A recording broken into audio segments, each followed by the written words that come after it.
Hello, I'm Margaret Boe from Edinburgh, and my quilt is called Light the Candle, Let's Celebrate. Well, it's just obviously the 40 candles for the 40 years, and the candles are just machine stitched using all the different patterns on the stitches on the machine and appliqued, and the 10, the 20, the 30, the 40.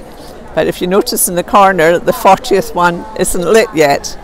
It's a match, so it's light the candle, let's celebrate. So it's just a moment in time, so you're going to light the candle sometime. Normally ruby, for ruby wedding anniversaries and everything, you know, so that was my reason for choosing the ruby colour. Well, the candles were stitched on with the machine just onto stitch and tear, and then I ripped that off and I put wadding behind the candle and then appliqued the candle onto the background. So behind the candle is the wadding of the quilt plus the wadding of the candle, so it's a double layer. The flames are just hand stitched.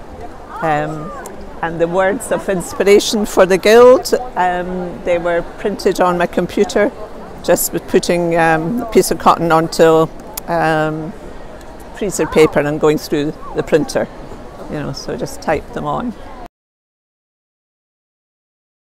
How I started, I don't know. I lived for a year in the States in the 60s.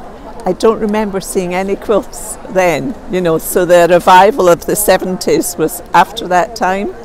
And a friend said to me, oh, I'm going to this Edinburgh Quilters, would you like to come? And I thought, oh, let's go.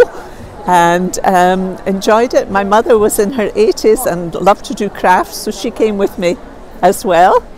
And we joined Edinburgh Quilters in the mid-80s, and that's it, no turning back, no turning back.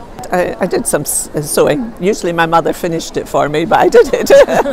And then, you know, I just started quilting. My first piece was actually, I think, for her 80th birthday, and it was appliqued, not a quilting stitch on it.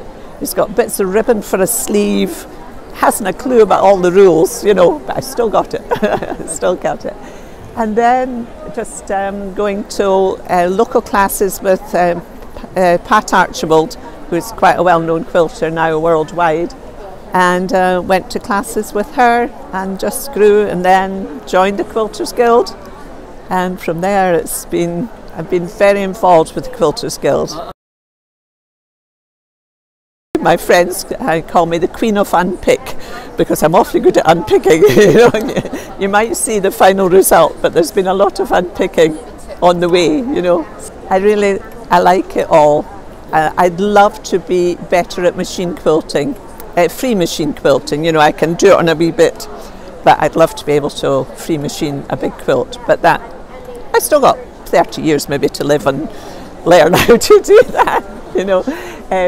But the actual friendship, apart from sewing, is the main thing. It's just wonderful. I mean, I'm here to see all the quilts, but I'm here to see all the folk that I know through quilting. It's wonderful, the quilting community.